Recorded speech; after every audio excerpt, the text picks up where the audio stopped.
Hello, welcome or welcome back. In this week's video, I'm going to be reading my most anticipated reads currently. Like, I am desperate to read these books. I am obsessed. I don't know whether I'm annoyed or not. I was really confused. Hard to visualise that book.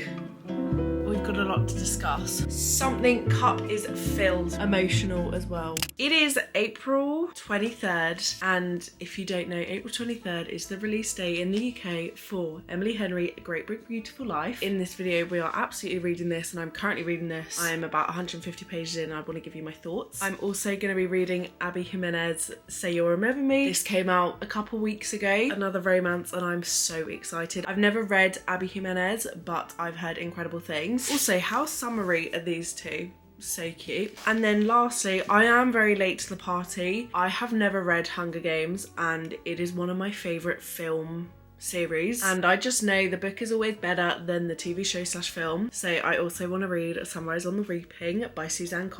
This is the prequel to the Hunger Games. Hello, editing Rose coming in real quick. I don't know why I thought Sunrise on the Reaping was the prequel. It is the Ballad of Songbirds and Snakes, so just ignore me for a little bit before I correct myself, because I do realise, yeah, apologies, just ignore me. So if you want to see my thoughts and opinions, obviously spoiler free, on all of these books, these three, then please do keep watching. So, like I said, I am 150 pages into I keep wanting to call it A Great Big Beautiful Life, just Great Big Beautiful Life. This is giving Seven Husbands of Evelyn Hugo meets Emily Henry, and I could not be happier. This is basically exactly that type of book, but like Emily Henry style, so I just love it. This follows Alice Scott, who is a journalist, and basically she has found Margaret Ives, who used to be very famous. Her family was very famous. I don't really know what for yet. I think her family were just famous, a bit like the Kardashians are famous.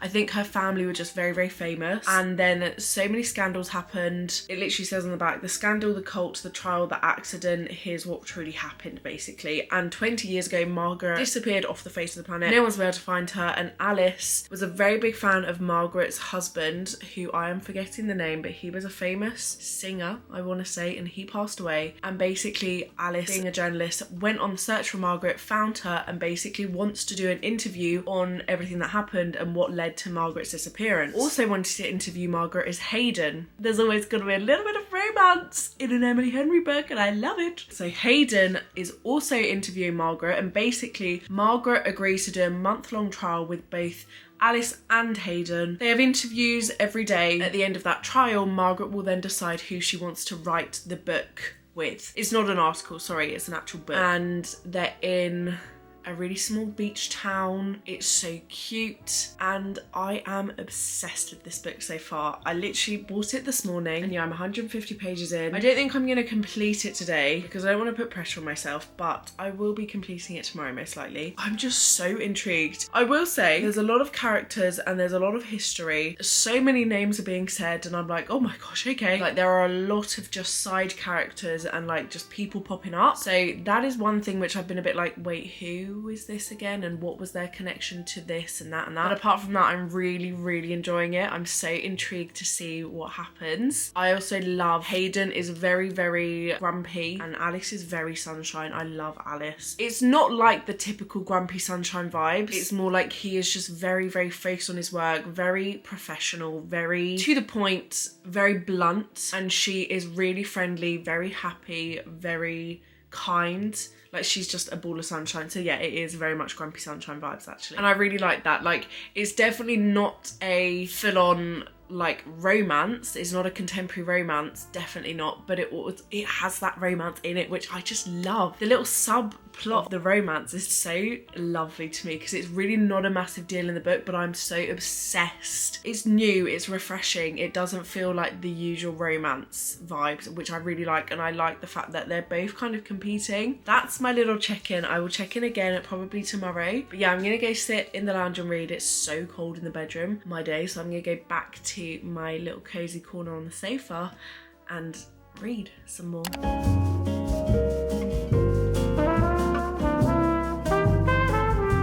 Good morning. It is a really miserable day today. It was miserable yesterday and it's miserable today, and I'm really not enjoying it. I'm really lakey missing the sun. But I am 278 pages through Great Big Beautiful Life. This is going to be 5 stars. If this is not 5 stars, something really bad's going to happen, because you know when you're reading a book and you're like, I'm getting the feels. I'm getting the 5-star feels. I've been having that probably like page 50, I want to say. I read all of that yesterday and I will be reading all of this today. I just didn't want to put it down. I really did not want to put it down. I am obsessed with this story. I am so invested in our characters. Like I said, Margaret is like a famous, well, she was very famous, had a very, very famous life, and then basically dropped off the face of the planet. She was married to a rock star. Her whole family was very famous. Once her husband passed away, I think she just was like, nope, never mind, I'm gonna retreat to the shadows. Alice reached out and was like, I really want to do a book on you. But then also Margaret asked for Hayden. And then there's also Hayden, who's in the same boat. He is more established. I don't think I said that yesterday. He has won awards. Like, he is a very established journalist. But yeah, I'm just obsessed. Like I said, the romance is like a subplot, but it's like so tender and just so sweet. Like, it's one of those romances where you really have to pay attention to the romance in the book, because it's like you could just blink and miss it because it's so like tender and gentle. I am obsessed with this book. This may honestly be one of my favourite reads of the year so far. But I'm about to go for a walk and I've got a little bit of work, and then this afternoon I'm going to dedicate to finishing this book. Then hopefully this evening we can start Sunrise on the Reaping. I could not recommend this more. I know a lot of people were a little bit hesitant about this book because it's not like Book Lovers or Beach Read or anything. It is not like that, but equally the romance in this, like the subplot of romance, is very Emily Henry, and we all love that. Like, I think we all love Emily Henry because of the way she does romance. It's just so perfect. My cup is filled with this. Oh, I've also just noticed my nails match. Stop it. And I got these nails inspired by Funny Story Emily Henry. Emily Henry and me are on a wave together right now. We are on the same vibe. It is time. I even have a little sweet treat for the final bit. I'm on page 350 of 420. 70 pages to go. I'm gonna stick a cafe on and just smash out these pages. I also have a sleepy tea over here, my Stanley, my moisturiser for my tattoos, the dust cover, and my headband. You know, I've got it all. I'm ready to go. Wish me luck.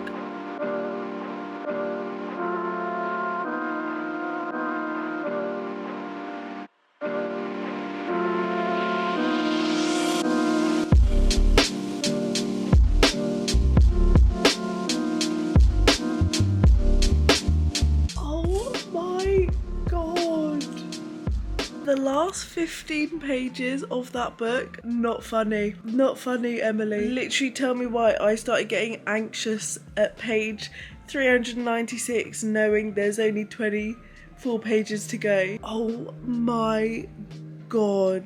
6 stars. Oh my god. Oh my god. Oh my god. I need to go and just stare at the ceiling. It is the next day. I finished Great Big Beautiful Life last night. 6 stars. Obviously, I know I've already said, oh my god, that book was something else entirely. The last, 100 pages that I read last night, my days, what an emotional roller coaster. I got to page 400 of 420 and I was terrified because there was still an awful lot to wrap up and we had not started wrapping up. We had not started wrapping up, and I was like, Emily Henry, I swear to God, I will be punching someone. It all did get cleared up. There was a plot twist in there which I couldn't have even like guessed or like put money on that. Like, I wasn't even expecting a plot twist. There's kind of hints to something weird is going on throughout the whole book. There are hints that something like not spooky, but something like just weird and off is going on throughout the whole book. There are bits which you're there, the reader, I presume, is meant to be like, wait, what is going on here? I knew something was coming. Did not expect what came, honestly. And then, yeah, it just went, the third act conflict went, it just like, it all went, what's the saying? I'm literally stumbling over my words. I want to say hit the fan. Really did hit the fan. It was incredible.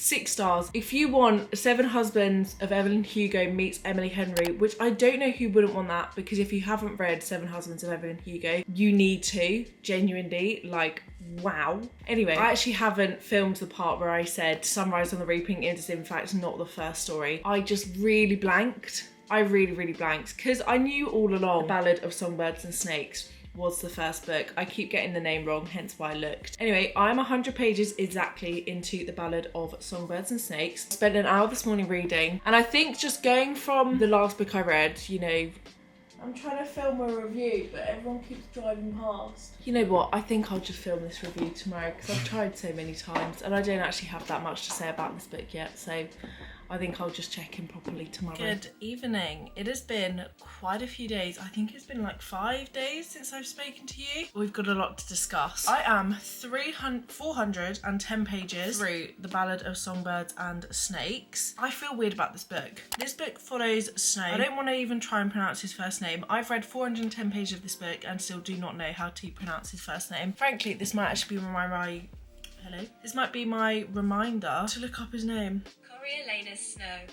Coriolanus, if you've watched or read The Hunger Games, is basically the president of Panem, and this follows him in school, and he basically becomes a mentor for the District 12 tribute, Lucy Gray. She then goes into the Hunger Games, and it basically follows the whole kind of journey before the Hunger Games and then her in the Hunger Games, and obviously it's set way before the Hunger Games we all saw, Katniss Everdeen, etc. There's just an awful lot in this book. It's been a very slow read. This is day 5 of reading. I have enjoyed it. It's just been very slow. Coriolanus has quite a high reputation. He's a Snow, and Snows have quite, good reputation, good, what's the word? Like, just a strong, high, good reputation because of Coriolanus's dad. And then obviously he gets chosen as a mentor. He has to basically keep Lucy Gray alive, fed, win the Hunger Games, win over the audience watching so she can get like donations and gifts and food, etc. He doesn't want to follow in everybody else's footsteps. He wants to kind of make his own way. It follows basically, I guess, the reason why Coriolanus turns into the bad guy in the later filmed books, I guess. It's a lot to process. There's an awful lot of filler. I won't lie. There's a lot of this which I'm like, is this really necessary? I have also, weirdly, and I haven't had this for ages in a book, I'm finding it so hard to visualize what's going on. I am past the Hunger Games now, but while the Hunger Games were going on, I could not figure out, and it might have just been I like skim read a little bit of it, like couldn't understand. But obviously because it's set way before the Katniss Everdeen time, there wasn't like the high-tech cameras, there wasn't like the big domed arena, it wasn't like as high-tech. I couldn't understand because the author would say like they appeared on the screen from the arena, but I'm like, wait, where is the arena how it is in the current Hunger Games, like the newer Hunger Games, or is it like a football arena where you're just like sat? The reason I'm not loving it so much is I've found it really hard to visualize the Hunger Games part, which is like the main part of this book. Everything else I haven't really struggled with, but like a whole third of this book I was really struggling, and the first third, when they were basically, the tributes all got sent into a zoo basically, and I just like really found it hard to visualize. Could be my fault entirely. There may have just been things which I accidentally missed while reading, skim read, or just like didn't take in what the author was saying at some parts, but that I've just found a little bit annoying, and therefore like I know what the actors in the film look like, so I'm kind of like portraying the characters as them, but it doesn't feel right. I'm just having a hard time visualizing it, which I think is why I'm just not that connected to this book. It's sitting at like a 3.5, 3.75. I am enjoying it. I think I'll enjoy the next books more, and obviously of course I'm going to continue the series, but I don't know, I think I just had higher hopes. I'm going to go finish it now. There's 517 pages in the book. I've got this much left. The text in this book is small, like there are a lot of words. A lot of the pages are looking like this, but we'll see, these last 110 pages might help it. I've liked it a little bit more, weirdly, since the Hunger Games, which I find really weird because like in a fantasy book, that's like the fun part, is the whole games and the trials and the blah blah blah. I've actually preferred it outside of the games, I think just because I've struggled to visualise it so much. I will check in tomorrow with my final thoughts.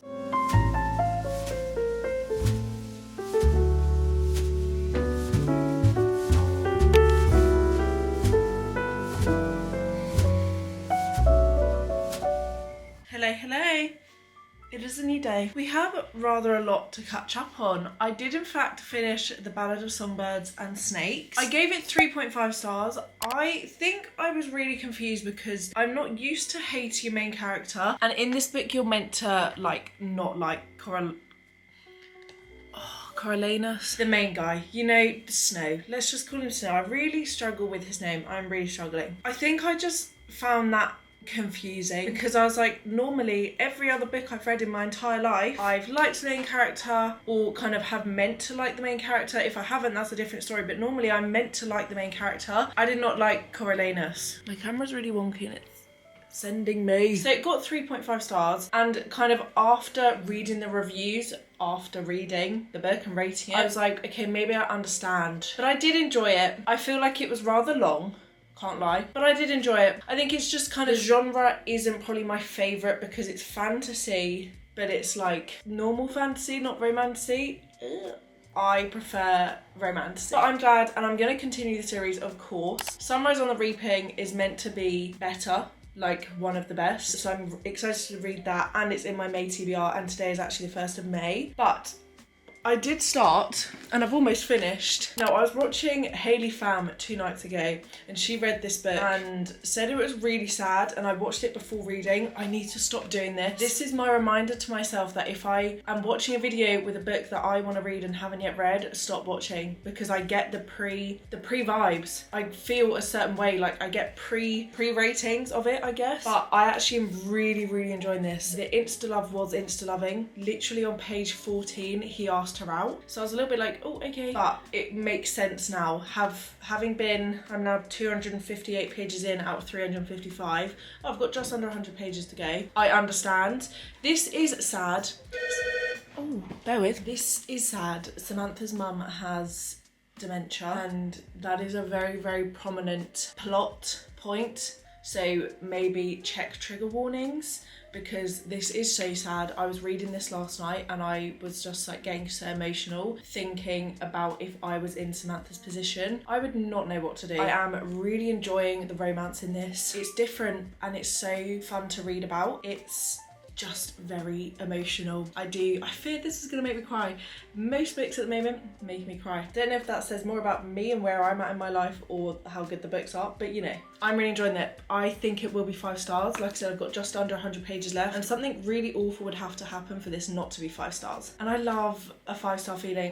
From like page 60, I was like, this is gonna be 5 stars, because they basically meet because she takes a cat she found to the vets, and he is the doctor at the veterinarian. He says he can't fix the cat she's brought in because the cat didn't have a bum hole, fun fact, and she's like, challenge on, raise £10,000. He then he doesn't perform the surgery, but then after the cat's had the surgery, Samantha comes back for Xavier to examine Puta, the cat, and then he asks her out on a date. They then go on an amazing date, and then basically the next day she moves back to Southern California to move in with her family to look after her mum, and she's like, just forget about me, like you're gonna have to. He can't, and it basically follows that, and it's such a pure, deep, insane love. There's also trigger warnings around abuse. Please check the trigger warnings with this book, because there's a lot in here. There's a lot which luckily does not trigger me, but for some people could. I'm scared because there's not been a third act conflict yet. There's not been anything third act.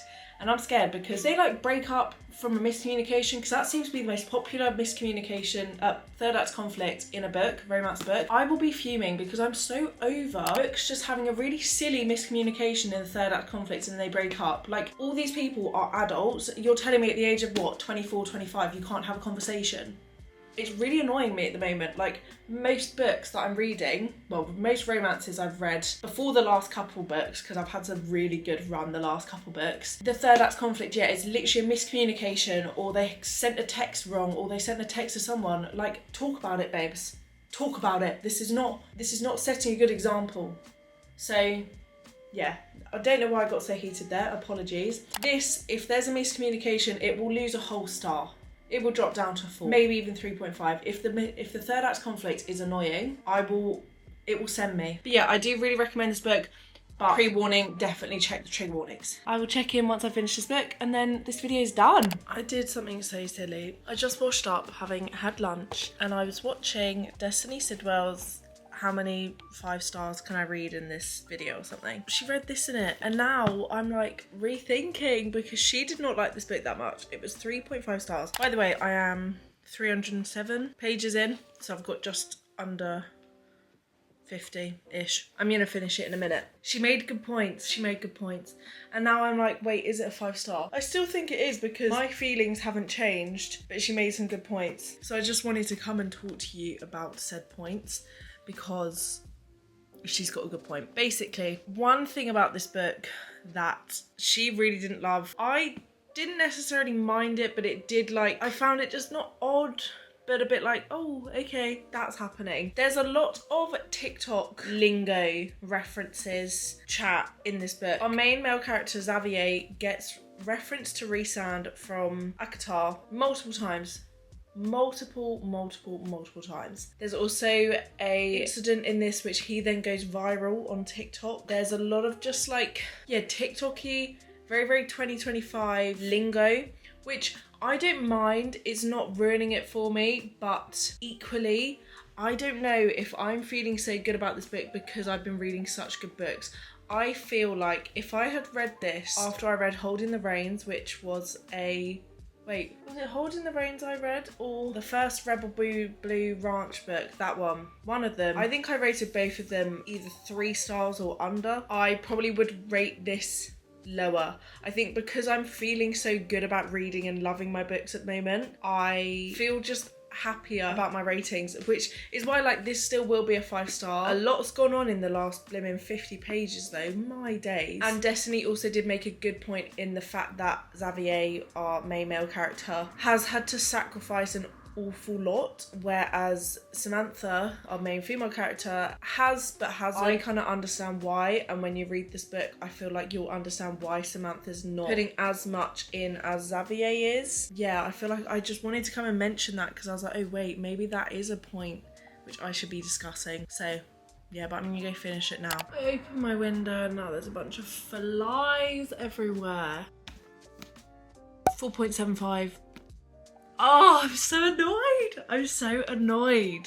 Literally, it was Destiny made it so clear to me. There was a lot of sacrifice from our main male character. It was great. I still really, really enjoyed it. But I just, once Destiny had said that, I was like, oh yeah, so true. It just made me think, and then I couldn't unthink it. I don't know whether I'm annoyed or not. It was such a good book though. This wasn't like a typical romance. The romance was, if anything, like a subplot. This followed their lives and they were really just regular people. I don't know how to feel about this book. It was so emotional as well. There were a lot of moments where I literally wanted to cry, and I think if there was a little bit more effort from our female main character Samantha, this would have been 5 stars. Yeah, I don't know, it was good though. I do recommend the read, but like I said earlier, check the trigger warnings. But that is this video done. We had a good run. We've had 3 very good reads. Great Big Beautiful Life, 6 stars. The Ballad of Songbirds and Snakes, 3.5, but kind of a good happy 3.5. And then Say You'll Remember Me, 4.75. And I really want to read some more Abby Jimenez, because a lot of people have said this is their least favourite book. And if that's their least favourite book, then I feel like I'm going to have a great time with Abby Jimenez. A lot of people I've seen really don't like Great Big Beautiful Life, and that is baffling to me, which is such a reminder that like reading is so subjective, and I love it. Like, I love that reading is as subjective as it is. I think everyone should read it, especially if you're an M-Hen fan, because you never know.